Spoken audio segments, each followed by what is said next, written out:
The ongoing saga between Tiffany Henyard and Thornton Township has been nothing short of a disaster. As the saying goes, things often get worse before they get better. The first step toward improvement came with Henyard's removal from the ballot for the upcoming Thornton Township election scheduled for February 2025. This decision has effectively barred her from running for office, a move that left Henyard furious. Thornton Township trustees like Chris Gonzalez and Carmen Carole have been avoiding meetings, a strategic decision with significant implications. If these trustees attend a meeting... On December 3rd, there was a caucus in Thornton Township for those positions: supervisor, clerk, highway commission, assessor, and 4 trustee seats. When I say, oh my God, it took us back 50 years, let alone 100 years. And it saddens my heart to see and witness the disrespect, the inhumane for just people, and the voter suppression that took place on that day. If you weren't out there, I know you heard about it. Not only her boyfriend was furious too. That day, in that room, and the people that still standing on the side recording, and the way you put it out there on the news, y'all dead wrong. Some of y'all over there that's recording, y'all black. Remember that. Remember you black. It's the first thing you taught. Don't never forget you black. Don't never forget you black. Don't never forget that they took your right to vote that day. Henyard could legally appoint her own trustee, potentially enabling the mismanagement of township funds. This could lead to financial misappropriation, with money being funneled toward questionable expenses or approvals that could bankrupt the township, similar to what occurred in Dalton under her administration. By missing these meetings, Gonzalez and Carrile aim to prevent Henyard from consolidating power and exploiting the township's budget. However, Henyard has reportedly devised alternative strategies to circumvent these obstacles, further fueling the tension and uncertainty surrounding her leadership and the township's future. Henyard is now pointing fingers, claiming that the township lacks insurance and suggesting that the only solution is to shut down Thornton Township entirely. Val and Terrell, good morning. Well, you can see the lights are off behind me. The doors are locked here, and there's a sign on the building right now that says it's closed. For how long, neither residents nor employees know at this point. I'm the only one, and I don't even work here, and I'm here. Tom Olenichuk showed up first thing this morning to hand in important paperwork for an assistance program due Friday, but was met by this sign. Okay, here I am, and they disappeared now. So now what? What do you do now? At our busy season.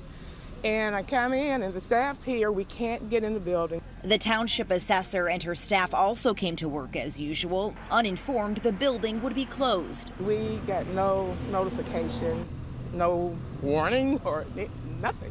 Township Supervisor Tiffany Henyard warned of a government shutdown today after a 5th meeting had to be canceled yesterday because 2 board members failed to show up. Their aim, to block Henyard from appointing someone to a vacant trustee position who could provide tie-breaking votes.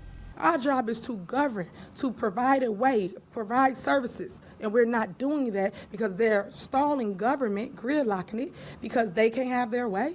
Come on, it's not high school. She's placing the blame squarely on the trustees, arguing that their absence from meetings is the reason for this predicament. This development becomes even more intriguing as Thornton Township trustee Chris Gonzalez shared his perspective. Thornton Township shut down because of insurance. Yes, that is true. The fact is the Board of Trustees, Carmen Carlisle and Chris Gonzalez, did not come to any board meetings for over 60 days, causing us to not have insurance. In a conversation with Edward Steve on the Dalton trustee page. Addressing the issue of trustees missing meetings, Gonzalez offered a pointed rebuttal, shedding light on the reasons behind their actions and pushing back against the narrative being... As far as she's trying to force a meeting. Correct. Based on some emergency need. Talk about Yep, that. definitely. Well, first of all, there's been some of the, it being said that, about us not attending the meetings and things like that. Like you said, so, it's an emergency, so everything's an emergency.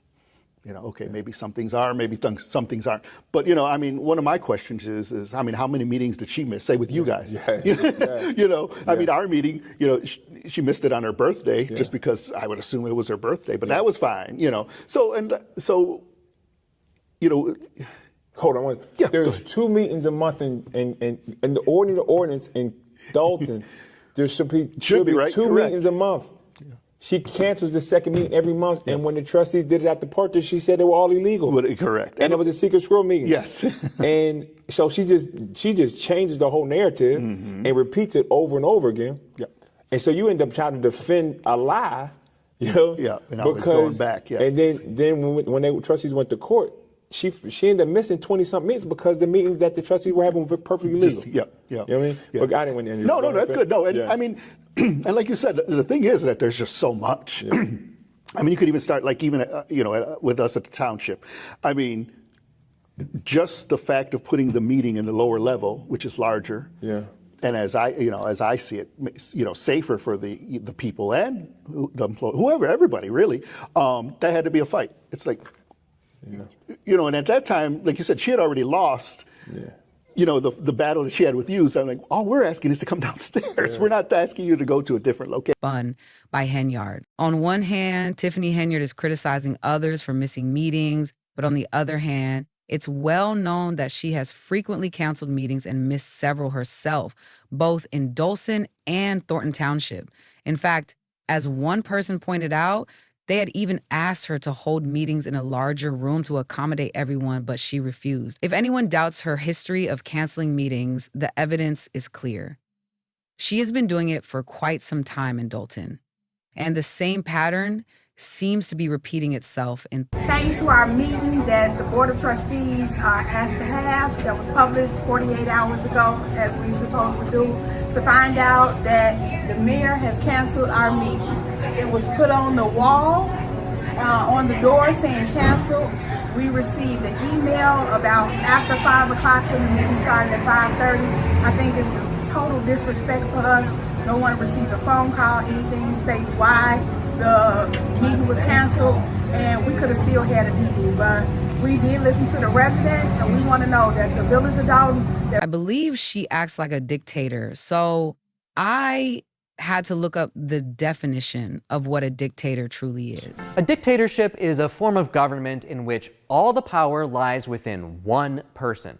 Some power can be shared with others close to the dictator, but the overwhelming majority of power resides with that one person. Dictatorships are notorious for being scary, evil, and dangerous, but they still exist today. If it sounds like a monarchy, that's because the two forms of government have a lot of similarities. However, there are some characteristics that set the two forms of government apart. Dictators tend to take power and not let go. They don't look out for their people's best interests, whereas a monarch does, or at least is supposed to. A dictator may claim that's what they're doing, but their actions usually tell the truth. In fact, they usually take a different title because they don't like being called a dictator. In this case, Tiffany Henyard is acting like a dictator, though she doesn't label herself as one. She calls herself the super mayor, which is even more intriguing than the term dictator. Henyard believes she can do whatever she wants out of spite, regardless of who suffers in the process. Imagine senior citizens losing access to services or people potentially losing their jobs, all because she wants to prove a point. She doesn't seem to care about the consequences. This is exactly what she's planning to do. And once again, we see Black Democratic leadership making poor decisions in suburban Chicago, just like in many other areas. It's a pattern in Black Democratic strongholds, and we see it in cities like Chicago under Mayor Brandon Johnson. How much longer will we allow Black Democrats to continue ruining cities for Black people, where the community still lacks access to essential services and senior citizens are affected, all because someone who's incompetent wants to lead? What do you all think? This is Yoshti Jackson, back with another episode of Celebrity Junk. I appreciate all the support. Subscribe, hit the bell.